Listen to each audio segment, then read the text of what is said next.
Hello students, welcome to a new section of our online science classes, and today we are going to start a new lesson.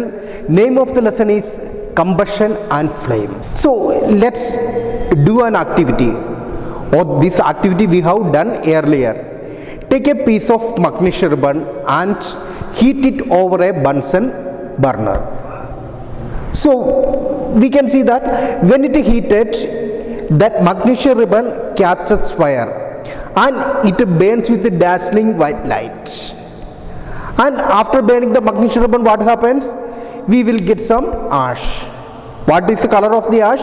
Color of the ash is white. We get white colored ash. Chemically, what is the name of that white colored ash? Name of that white colored ash is magnesium oxide. These things we have seen in our lesson, metals and non-metals. Now, with the help of a pair of tones, we know what is pair of tones. That too I have explained in the lesson metals and non-metals. So with the help of a pair of tones, take a piece of coal. That coal also burn it over the Bunsen burner. So we can see that this coal also it burns and it produces heat and light. But here it produces less amount of ash. So coal burns and it produces less amount of ash. So two activities we have seen here. First one, we have taken magnesium. It burned with dazzling white light. It produced heat and it has produced ash. In the second time, we have taken coal. That too burnt. Then it produced heat and light and it produced less amount of ash. So these two are the examples for chemical changes, and we have to say that these two are also the examples of combustion. These two are chemical changes as well as these two are the examples for combustion. So you may get the doubt, what is combustion?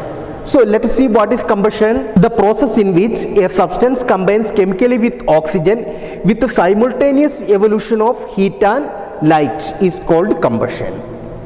So clear definition is given here. It is a process in which a substance combines with oxygen, and at the same time it combines with oxygen and it produces heat and light. So that process is known as combustion. So in our lesson we are studying about combustion. So we should know some basic terms to understand what is combustion. Okay, let us learn that points. First one, combustible substances. What is meant by combustible substances? Very easily we can say that the substances which burn in air or oxygen are called combustible substances.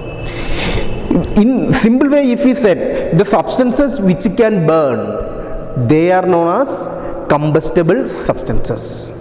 Or clearly, if you need the definition, let us write like this: the substances which burn in air or oxygen are called combustible substances.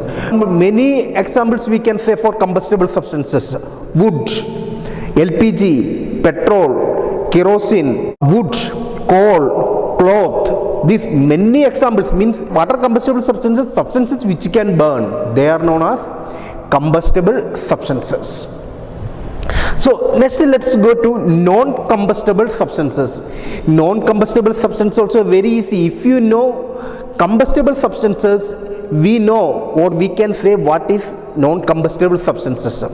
It is a negative, means just opposite of combustible substance is non-combustible substance. Let's see what is that. The substances which do not burn in air or oxygen are called non-combustible substances. The substances which cannot burn or substances which will not burn are called non-combustible substances. Can you say some examples for non-combustible substances? Water. Water never catches fire. Water, sand, soil, then a cement, glass. These are the examples for non-combustible substances. So we have learned what are combustible substances. later we have studied what are non-combustible substances. Now let's see another way, that is supporter of combustion. What is supporter of combustion? Let us see. A substance which helps combustion is called supporter of combustion. We know what is the meaning of support, help. Supporter of combustion means a substance, the substance which helps in combustion. Substance which helps in combustion is known as non-combustible substances. Example, oxygen, air or oxygen, that is supporter of combustion. Hope it is clear. Next one is, another one new term that we should know is ignition temperature. What is that? Ignition temperature. Ignition temperature is also known as kindling temperature. Kindling. It is also known as kindling temperature. Ignition temperature is also known as kindling temperature. So what is that? Let us see. The lowest temperature up to which a substance must be heated before it catches fire is called ignition temperature. What is ignition temperature? The minimum, simple way we can say that the minimum temperature for a substance to catch fire is called ignition temperature. Or we have to heat a substance to some temperature, then only it can catch fire. But minimum temperature to which it has to be heated to catch the fire is known as ignition temperature. So ignition temperature will be different for different substance. For example, a piece of paper we can burn it very easily, but that much easily we cannot burn a piece of wood. The reason is that ignition temperature of that paper is less and wood is more. So some more things I have to say regarding ignition temperature.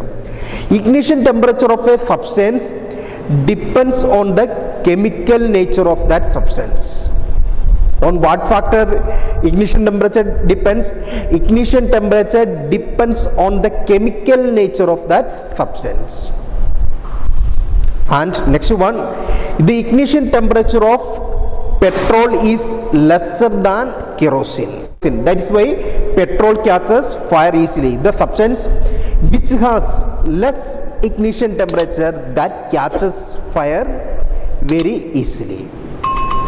So these are the things basically we should know to study the combustion.